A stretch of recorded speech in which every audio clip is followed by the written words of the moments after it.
Hi learners, today we are talking about the present continuous tense. Biz bugun so'zg'onga o'sha shaqda o'tетін bo'lamiz.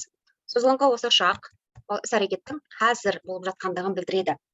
Яғни, оның жасалу жолы subject, бастауыш, одан кейін to be, am, is, are, I am, he, she, it үшінші жаққа is қойылады, we, you, theyге are, to be қойылады, және verb, етістік, етіске ing жалғанады.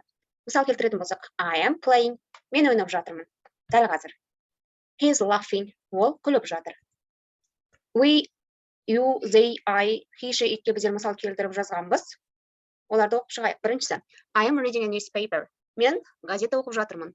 Am I reading a newspaper? Мен газета оқып жатырмын ба?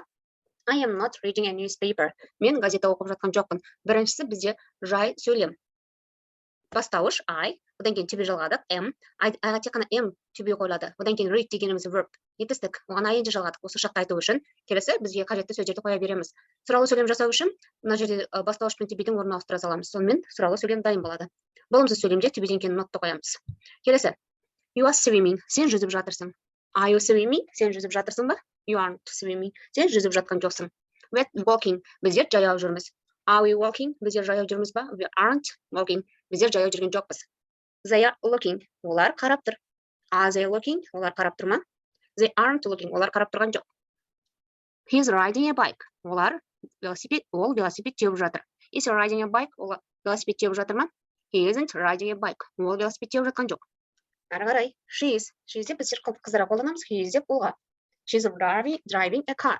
Ол машина айдап жатыр. Is she driving a car? Ол машина айдап жатыр ма? She isn't driving a car. Ол машина айдап жатқан жоқ. It's climbing the tree. Мысалы, it's-ның орнына біз monkey деп қойсақ та болады. Monkey is climbing the tree.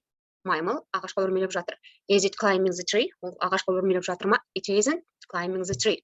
Ол ағашқа өрмелеп жатқан жоқ. Біздер өткен сабақта егерде қараған болсаңдар, present simple-да he, she, itке еш жалғаймыз деп айттық. Ал бұл жерде present continuous-та ешқандай қиындық туындамайды. Барлығына ing жалғаймыз и бастауыштан кейін to be қоямыз. Бұл present continuous өте оңай шақ. Continuous қолданбайтын жағдайлар. Егерде есту, көру, сезіну сияқты етістіктер бар болған жағдайда, мысалы hear, notice, see, feel, тағы да эмоцияларды білдіретін етістіктер love, like, hate. Одан кейін ойлауды белгілейтін етістіктер think, understand, believe. Иемдену белгілейтін етістік possess, have дегендерге етістіктің қажеті жоқ, жалғаудың. Және present continuous тенсте мынандай сөздер кездеседі. Now, at the moment, және today дегендері кездесуі мүмкін. Мысал келтіретін болсақ, I am cooking now. Мен қазір тамақ дайындап жатырмын. Am I cooking now? Мен тамақ дайындап жатырмын ба? I am not cooking now. Мен тамақ дайындап жатқан жоқпын. At the moment деген дәл қазір now дегеніміз қазір. Бізде сонымен present